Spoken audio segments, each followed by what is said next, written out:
Okay, good afternoon, everyone. Would like to thank all of you attending this web seminar today. On behalf of Itaú Unibanco, we have been conducting a number of web seminars in the Zoom platform, in the LinkedIn of the bank as well, with business leaders and teams specialists to bring, to take to our clients and share with them all the knowledge from the specialists in specific sectors of the economy. Today, we have the pleasure to have Iuri Miranda.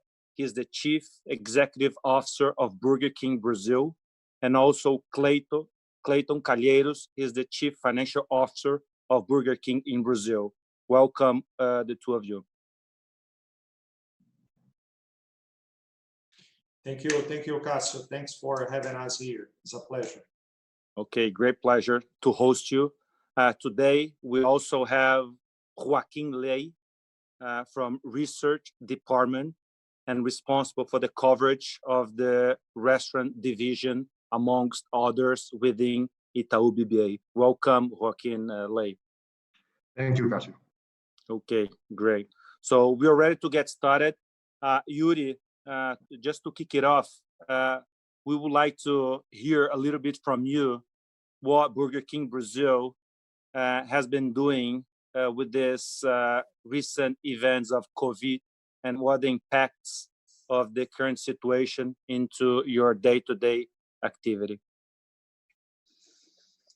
Okay, Cássio, thanks for asking. And first of all, I'd like to wish everybody is safe with your families. I believe that being safe is the first thing that we can wish in this type of situation. For sure, we face a kind of uncertainty regarding the future. Is the first time in life that we experience a situation like this, not only for our personal lives, but also for our, our business.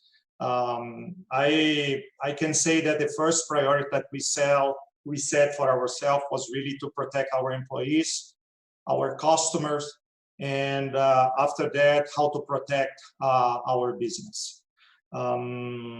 We have been experiencing a drop in sales since March, a drop in a range of 60 to 70% in sales. Today, we have 2/3 of our restaurants closed. We are following strictly laws by state, by municipality. We are following all of them. And because of this, restaurants that are closed, we had to take some measures.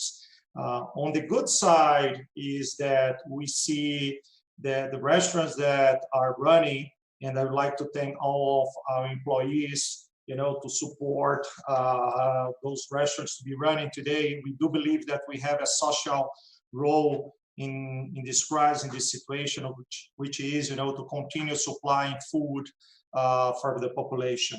For those restaurants that are running, we see an incredible increase in delivery sales and drive-through sales. For sure, these positive impacts cannot offset, the losses that we are, facing for the other restaurants that are closed.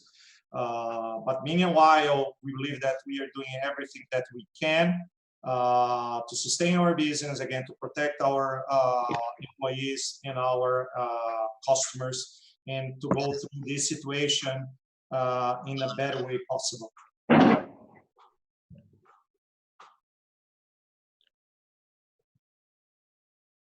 Great. Okay. Joaquin? Yeah. Iuri, certainly after this crisis, passes, I believe that the Brazilian consumer is going to change somehow, right? What do you think about that, and how BK Brazil is preparing for that? Oh, that's a very good question, Joaquin. I believe that we are already experiencing, some changes in behavior. Some of those changes are, enforced because of the current situation, especially because of the quarantine. And I'm talking about, more people asking food from their homes. And also, for those people that can drive, using the drive-throughs. We are experiencing, the all-time high sales in both platforms. But somehow I believe that after, finishing this tough period, people will change, their habits. I believe that, things like delivery and drive-thrus will have a different, level in the future. This is one thing. The other thing that I believe that is going to change is really, the contact of the interface with the customers and technology and digital. And I believe that for the companies that are more prepared to interface with the customers, will take advantage of that in the future. Just to give you an example, the app that we developed a couple of years ago, we have more than 20 million users. And one of the things that we are testing right now and advancing is, besides having aggregators to work with delivery, and today we have the three main aggregators delivering Burger King and Popeye's products. We believe that one of the things that we can do for the future is to have our own platform. Consider that we have the system, we have knowledge, and we're going to have data coming from this database, data lake that we built in the last 2 years. Thank you. And just elaborating a bit more on this delivery side of the business, last year you were working with just one of the major aggregators. This year you're already in 3, right? So if you could tell us how that's progressing, and in the world of the QSR in Brazil and in the delivery world, do you believe that BK Brazil has any competitive advantage? Yeah. Yes, I believe that we have, two main advantages, Joaquin, and you have been following our business for a long time. I believe that one decision that we took also 2 years ago, when we allocated most of our development resources to open more street restaurants, put us today in a position, to offer, more delivery, more drive-through. For sure, we didn't know that we're going to be facing a crisis like this, but we knew that, more street restaurants will give us an advantage. Just to give you a number, today, for the restaurants that are running, 85% of the sales coming from delivery and drive-through. Just 15% is coming from takeaway. So it's a significant number. For sure, will not be like this in the future. It's going to be lower, but for sure, it's going to be higher than it used to be prior to the crisis. The other advantage that I believe that we have is really we are present in all states in country, all states. So we are speeding up the number of restaurants that we can offer delivery, especially now that we have, as you said, more than one aggregator. We used to work with Uber Eats only. Now we have Uber Eats, we have iFood, and we have Rappi. They have different covers, in different geographies, and we do have restaurants in all over the country. So we believe that's going to be another advantage for us to expand this delivery for other states. And about the drive-through, right? You mentioned that right now in the stores that you have open drive-through and delivery, they account for 85% of sales. So ever since the IPO, when you talked about organic expansion, the freestanding was a key part of that organic expansion. How should we think of that going forward? Is it going to be even more important? Are you going to change further the mix of restaurant formats going forward? Yeah, very good question. Very good question. Actually, we have been adapting the layout of the restaurants, including the street restaurants, for this change in sales channel from from traditional channels, if you will, to more digital. I mean, ordering kiosks, more delivery, more drive-through. So we are adjusting layouts. For instance, one of the latest changes that we made was really, to have a dedicated area for the drivers, for the delivery piece, to avoid a kind of, conflict with the customers that were in the dispatch area. This is just one example of things that we were already adjusting in our layouts to fulfill this new, if you will, need from the market. And again, I believe that for the future, we might have other changes. We see in some countries that you have curbside, we have some lockers that you have more, like say, pickup areas. And those are the things that you can combine, technology with a customer trend, and for sure, we'll continue to pursue this type of change for the future. Great. Just changing gears a little bit, and I would like to raise a question to Clayton. Clayton, given the proceeds of the IPO and your very strong cash position on the company, Burger King is extremely well positioned, and many other companies would wish to be on the similar situation as you are. But regardless of this fact, very strong balance sheet, I know that the company has been doing a lot of efforts to protect its cash position.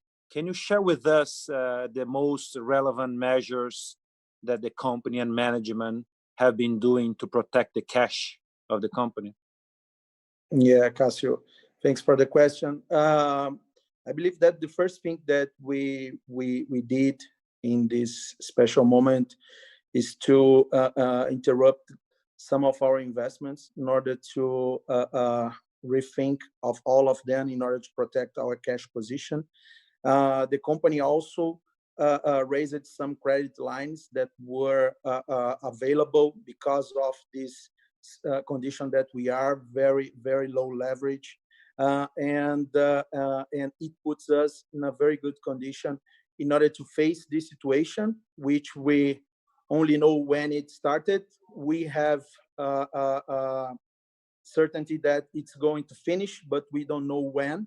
So because of that, we believe that the best position that we can be at this moment is to with a very strong cash position, postponing some investments and adapting our costs in a monthly basis in order to think about our main lines of costs inside our P&L, like labor, like our headquarters, people in our headquarters, renegotiations that we are doing with the landlords,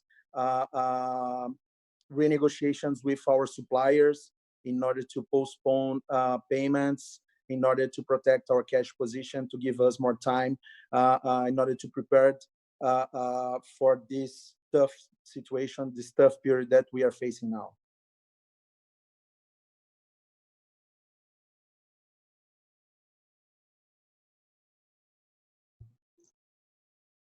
Okay. And Clayton, in going on with the debt situation, which you ended 2019 with a net cash position, could you please share with us the amount of short-term credit lines that you have raised in the past few weeks? And I understand that your local debentures, they have some covenant, right? But it shouldn't be a problem with that, right? We've raised it, Joaquin, we've raised it 220 million reais in two different credit lines, all of them in Brazilian reais, without any risk of exchange rate for this moment. And even with this position, net cash position that we mentioned, we combined it, we discussed it internally in our financial committee with our board of directors in order to raise these lines and to be prepared for and to avoid any risk of liquidity if this situation that we're facing now takes more time than we believe that it will take in order to return the restaurants to a normal situation. We have all of our debts, they have the same covenant, 3 times net debt to EBITDA. we are working not to have any kind of risk in terms of this. Of course, we are, as I mentioned it before in Cassio's question, we are rethinking about our investments, mainly new restaurants. Probably this will be a year that we are going to slow our pace of openings in order to protect our cash position and in order not to have any kind of risk in terms of our covenants in our debts. Clayton and Joaquin, if you allow me to add, and Cassio, as Clayton mentioned, if we think about short term, in short term that means 2020, we have only one debt, was basically a CRA, and it's part of our plans, to cover that in the second semester. The cash position that we have today, we believe that it's on our way to help us to go through this difficult time, especially when we have a more, highest heat in our sales, and also to put us in a position that we can recover, very fast. So that's why we are negotiating, everything that we can to postpone payments, and be sure that we can return to the investment that we were doing before. As Clayton mentioned, we do have an ability, to postpone investments in new restaurants. So we have been negotiating with landlords, with construction companies, and everything. We bucket our investments in priority by short-term, medium-term, and long-term, just waiting and to see what's going to happen, after this tough period. But again, we do believe that we are in a position that we can support and cover not only the short-term debt, but also, fulfill the requirements so far that we have regarding covenants. Great, thank you. Can we talk a little bit about about franchisees? Can you kindly comment the conversations that you have been having with them, the support from Burger King Brazil to your partners? Can you kindly share with us some ideas on that topic? Sure, Cassio. As you know, we are the master franchisee for both for Burger King and Popeyes brands in country, meaning that we are responsible for managing not only company-owned restaurants, the majority of our restaurants, but also, franchisees. And we have today something around 180, franchisee restaurants. One of the things that we have been saying, and this is a good moment to prove that, is that our size, if we will, helps, the franchisees in a moment like this. When we are negotiating with landlords, when we are negotiating with suppliers, and ask them support to cross, this moment, we are negotiating not only for ourselves, for company-owned restaurants, but also, for franchisees. So we have been talking and using our contacts with shopping malls, again, with, our vendors and suppliers to help them in this moment. Even on the medical side, consider that we operate, more than 670 restaurants. We do have a medical support for almost, 15,000, 20,000 employees. And we also gave to our franchisees the same type of support for them in that moment, meaning if any franchisee had, doubts in their crews about the situation involving the virus and any health condition, we put our medical team to support them during this moment. So again, we are helping franchisees the way that we can using our size. Iuri, elaborating a bit more on the subject, right? We don't know, as you said before, how long this is going to last, right? You have a very strong balance sheet, you have access to capital markets, so you're going to do well, but some of your franchisees may not, okay? So if worse comes to worse and you have a given territory operated by a franchisee, what would be the course of action? There would be an intercompany loan? Would you take that franchisee over? What would you do? Okay.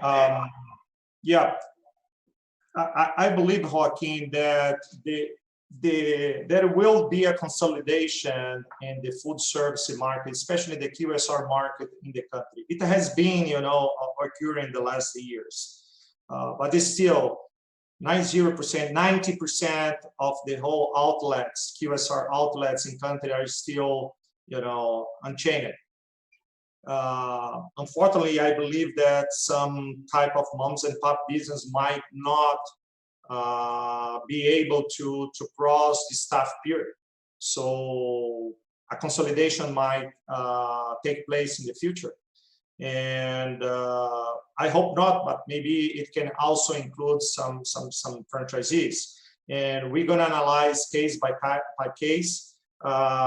We bought, some operations in the past to consolidate our company-owned operation. You know that the first thing is I do hope that, every single franchisee could cross this stop period, but if they couldn't, for sure, you're going to analyze case by case and see if it makes sense for us, especially in a geography that they are running. As you know, they are running some geographies that we are not, if we can find, a solution for them that could come from company-owned operation or even, from another franchisee operation. It will depend.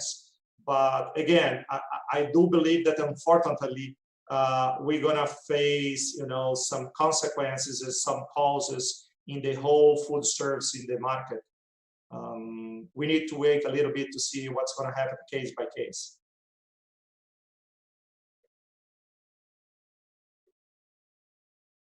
Okay. If Iuri and Clayton, on a very tough situation as we are living today, it is a moment for the important leaders to step up and to pass a very clear message to its employees and direct management. Can you kindly share with us, the internal measures and security, safety that you have been promoting internally to protect your employees that are going to the restaurants to serve as through the deliver or drive through your clients? Yeah, sure. I believe, Cassio and Joaquin, that we were on one of the first companies, to be precise, on March 17th. I recorded one video on behalf of all of our employees. So the crisis was just beginning at that moment, to share what Burger King and Popeyes were doing, to protect our employees and customers with everything that we should, face in the coming weeks. One of the main things is really, and we knew that not only, government, but also other companies enforce this procedure a lot, which is really, washing hands. This is a procedure that is in our restaurants already. I mean, not only after crisis. Actually, our employees have to wash hands each 1 hour. There is a kind of clock that sounds an alarm each hour to wash hands. And with the crisis, we reduced that time for 30 minutes. So each 30 minutes, employees have to wash hands. This is one change that we made. We also use gloves, to prepare food. We work with the health department to distribute a kind of 600,000, folders on safety measures. So each one of the orders for Burger King today goes with one folder that says how to apply some health measures on on food when asking food from a restaurant. This is one of the things that we did. Another thing is we are in the 50th week of home office. So we put our employees, corporate employees in home offices using technologies, things like Zoom. We have been, using this type of digital platforms to work every day. As you can imagine, long hours. But 1 week ago, I was giving, an interview for a newspaper that asked me, about some measures. And at the end of the interview,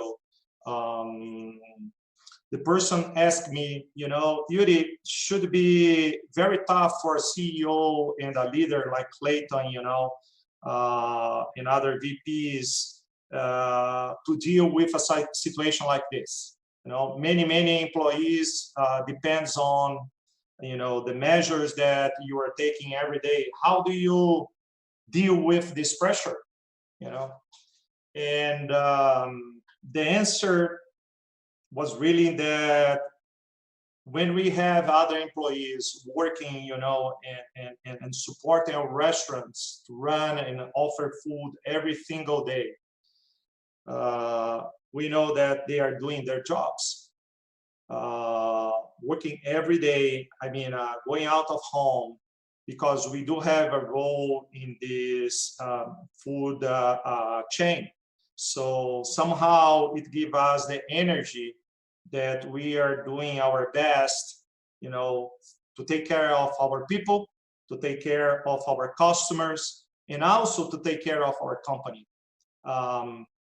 Maybe we are not sure how many weeks it's going to take. We have some countries working like China, that the tough period took 9 weeks. Each country is different, but we do know that it's going to end. And we believe that, and that's the message that ourselves give, to our employees. It's going to end. And I believe that everything that we have built in our company for the last 9 years is going to put us in a position that this company will be there and will continue to serve good products, and service for our, customers, and will return the investment of our shareholders, and will provide opportunities for our people.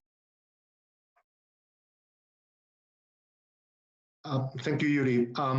Before, when you were mentioning about, you're negotiating everything that is possible, leases with landlords, negotiating with suppliers, I would like to discuss a bit about the cost of the company. At the end of last year, we were talking about beef prices spiking and how this could impact the QSR industry. You still have, I believe, that about 10% of your COGS is exposed to hard currency, and we've seen a steep depreciation of the Brazilian real as any other emerging currency in the past few weeks.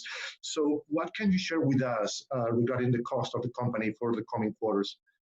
Yeah, good point, Joaquin. As you said, First, from the Forex standpoint, I mean, the currency impact. As you said, we only have 10% of our COGS related to impact of exchange rate. And I'm talking about potato, French fries. That's the only product that we buy from abroad. That help us because the 90% is produced locally. As Clayton mentioned, one of the things that, and thanks for the relationship that we have with our vendors for a long time, we have been avoiding, any type of cost increase. Some of the contracts that we have with our suppliers would allow them to make, let's say, inflation, adjustment right now. And they understood, the situation that everybody's facing. They are holding this type of impact. When you think about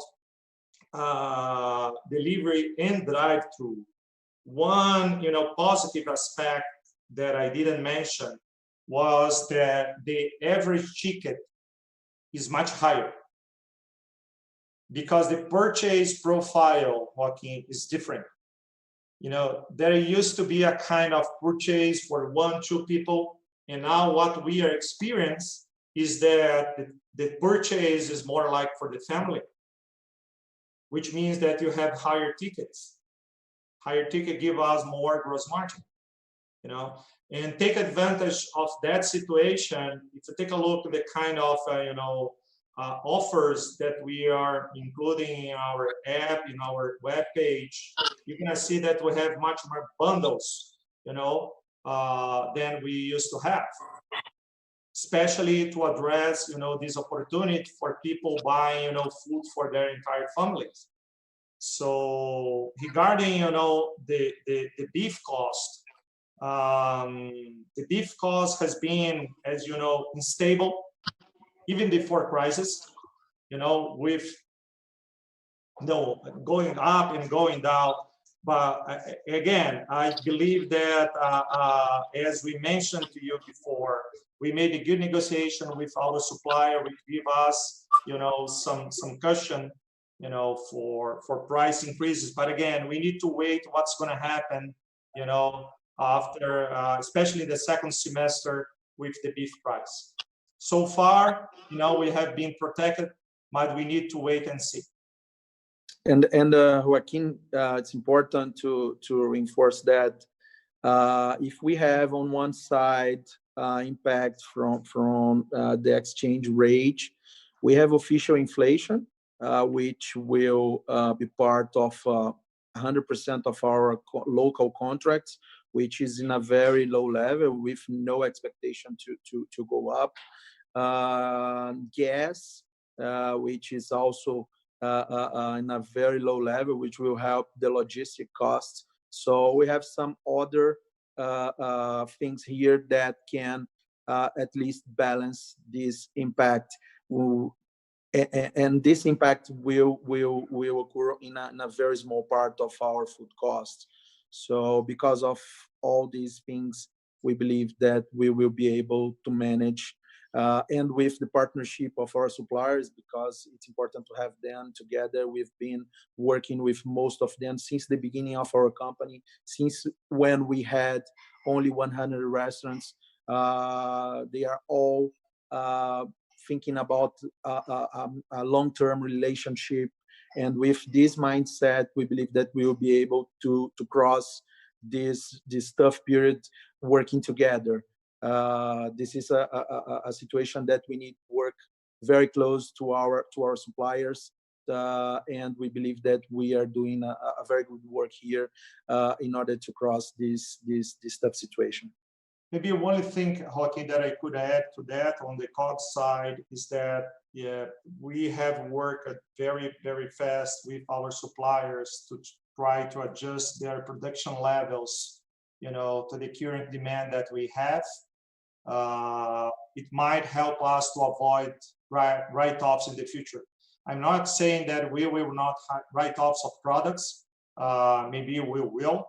But for sure, if you can, interface with your suppliers in advance and adjust that production to the current demand, you're gonna avoid a bigger impact. So we have done that. Okay, Clayton, we received one question from clients on the platform, and they would like to hear from you a little bit more about the debt structure, given the impact on the revenues. Can you kindly share with us the main important covenants and of your debt components, and also the maturity of the most relevant lines? You are muted. We have one, as Iuri mentioned, we have one that is going to mature by the end of the year, which is 100 million reais. And these new two credit lines that we raised recently. They are going to mature by the beginning between the end of the first and beginning of the second quarter of next year. So we've raised that by the end of the last year, which will mature only 2024, which is 400 million reais, which is the most part of our debt. With that, and all of them, they have similar conditions in terms of covenants. Net debt to EBITDA 3 times. As probably most of the audience know, by the end of the year we were in a net cash position, so we have some space here in order to manage managing costs and also managing our pace of investments. We are working not to have an issue by the end of the year when these covenants will be going to be checked. Okay, thank you.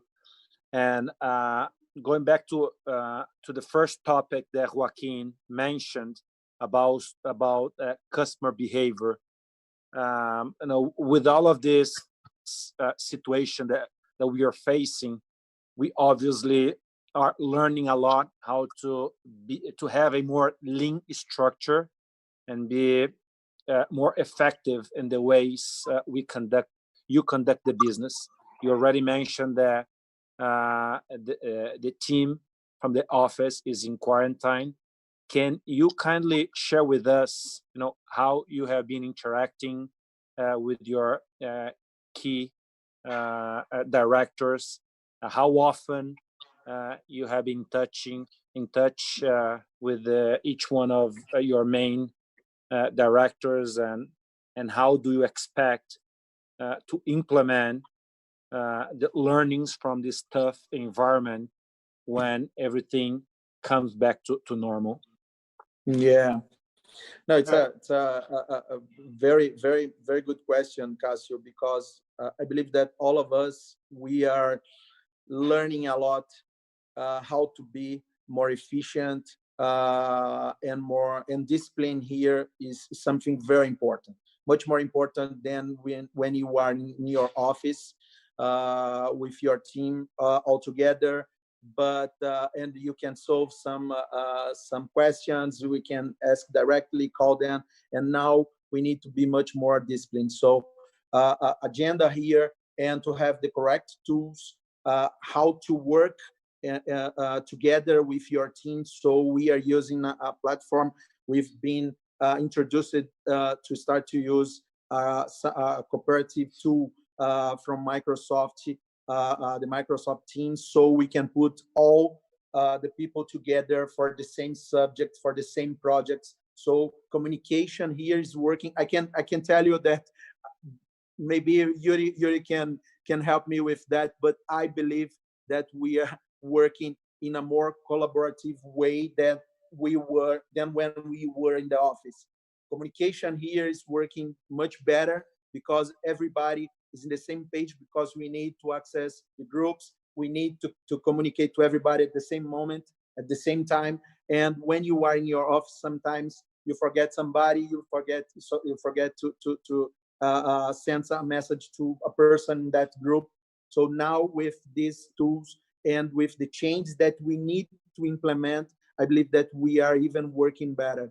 And probably when we think about what's going to be the new normal in terms of how to work, at least for our perspective, we are now much more confident that flex office measures to put people working from their homes will be more effective than we thought before this crisis started. Because we believe in retail, we have some kind of thoughts that people need to be there, people need to be available, and people need to be in their desks in order to be available for the restaurants, for the people that work on the field. But we now learned that we can be available, we can be working together even in our homes. And it will help us to think a little bit more about how efficient we can be in terms of G&A. You know, we have a very strong culture of cost controlling. We are every year we analyze each one of our costs in order to reduce time after time. We need to be more efficient than our peers, our competitors. And sometimes we think that there is a limit for this. And when we start to see how we are working in this situation and how productive we can be, we believe that we can step up, we can go forward, we can think about the next step in terms of controlling and reducing costs for the next years of this company.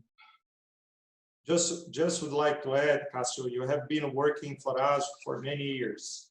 You know, when we were born, you was there. I believe that everybody is facing a kind of forced ZBB. Everybody, you know, in any kind of business. Someone using some methods, someone just using their feelings, but everybody is going through a ZBB right now. I believe that this ZBB is less painful if it is part of your culture, as Clayton mentioned, you know, ownership, you know, result-oriented type of, behavior. And this is something that we have been doing forever. And I couldn't imagine, you know, a situation that could prove that you have ownership like this. I mean, everybody, we have to take a decision, you know, as an owner. The best decision for the company every single day. And you ask me how we have been interacting with our teams, and I believe that everybody is on the same boat in any company. We established, you know, a committee, a daily committee. We have been meeting at least once a day since, you know, March 15th, I guess, every day, including Saturdays, including Sundays, including holidays. And, you know, and take, you know, tough decisions as an owner does. It makes us, you know, more close. It makes us more accountable for the business. It's not only myself who is taking the decision, is, you know, everybody that is taking care of people, of customers, and for the future of the company. And again, it's part of the, you know, our culture. We are just practicing the culture every single day. And again, as Clayton mentioned, I believe that we're going to change some habits. For instance, for sure, I'm going to work in the future some days in flex office because it really works. You know, in the future, as Clayton mentioned, we used to have this debate in our, you know, in our office, say, oh, it might not work for, you know, the leadership team, but it works. It works well. And again, as we are doing a ZBB now, maybe in the future, yes, we're gonna, you know, return to the normal speed, you know, for development that you are aware of. But we can learn that, you know, the structure is gonna be different. The tools are gonna be different. The efficient could be different. And not because we think about it, because we live it. Thank you. All right. So I'm going to mix a few questions here that we're receiving. And you've been talking about, again, renegotiating with suppliers and landlords and so on and so forth. What about governmental support at various levels, labor, taxation? And what about support from the brand owner, RBI? Any relief on the royalties? Any relief on the marketing fund? Yeah.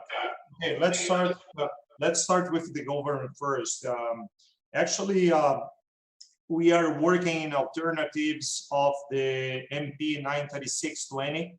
You know, we believe that there are some options depend on, you know, the the level of the compensation of the employee. And as you know, Joaquin, we have, from restaurant to corporate, so we have some types of different levels of compensation. So depend on the compensation level, we're gonna need to apply different measures, sometimes more than one, measure. It's a combination of layoffs, with suspension of temporary contracts, with not paying overtime and using the bank of hours, again, it's a combination of factors based on the MP 936, and somehow I believe that this MP will help us, to protect, at least for some time, for sure, jobs, because we believe that we're going to have the restaurants open, in some week ahead. So we're going to need people for that. From that side, I believe the government can help. Regarding on tax exemptions, yes, we did some. We had some initiatives from the government, such as social indemnities and other taxes that can be postponed for the future, and is also part of the Clayton's cash flow management that he mentioned, with some taxes, for instance, from the X system, that will be postponed for the second semester. So in that regard, yes, we are taking advantage of that to manage, the cash position during this time. Regarding, the brand owner, yes, it's on the table. We have been negotiating with them what kind of, a measure they can help us, and franchisees for the future. But meanwhile, we are still negotiating with them what they're gonna do.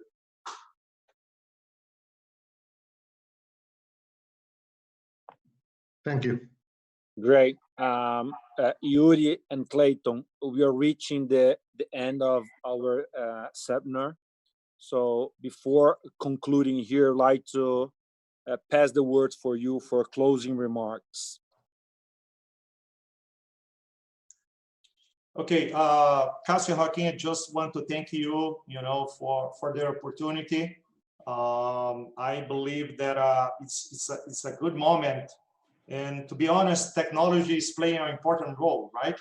And you guys are also used there to take, this kind of message to many people that in normal life, I have my doubts if we could, arrange a kind of session like this, with everything that we have to do in our normal life, meetings, Joaquin with travels, Cassio, on a plane every single week. So thanks for, take advantage of this opportunity to help us to communicate with our investors, with our shareholders. I do believe that it's an important moment to let them know everything that we are doing from a company side. And my last, message, stay safe. It's gonna pass. Stay safe with your families. Thank you. Thank you. So it's always a pleasure talking to you, and honored to have Iuri and Clayton with us one more time, sharing its experience on a situation as we are living today. So on behalf of the bank and everybody that it is watching, attending this web seminar, thanks for your time, and we talk soon. Thank you. Have a good day. Thank you, Cassio. Thank you, Joaquin. Bye. Bye. Thank you.